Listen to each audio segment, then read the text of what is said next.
حضرت عبداللہ بن عمر رضی اللہ تعالی عنہما سے روایت ہے کہ رسول اللہ صلی اللہ علیہ وسلم نے بیان فرمایا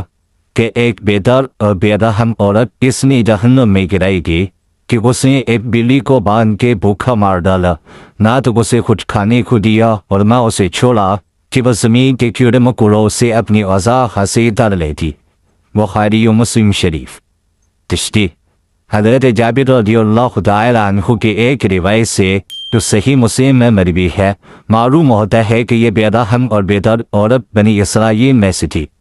اور آن حضرت صلی اللہ علیہ وسلم نے شب معراج میں یا خواب یا بیداری کے کسی اور مکاشفہ میں اس کو دوزخ میں بجش میں خود مبتلا آزاد دیکھا۔ بہرحال اس حدیث سے معلوم ہوا کہ جانوروں کے ساتھ بھی بے دردی اور بے رحمی کا معاملہ اللہ تعالیٰ کو سخت ناراض کرنے والا اور جہنم میں لے جانے والا عمل ہے۔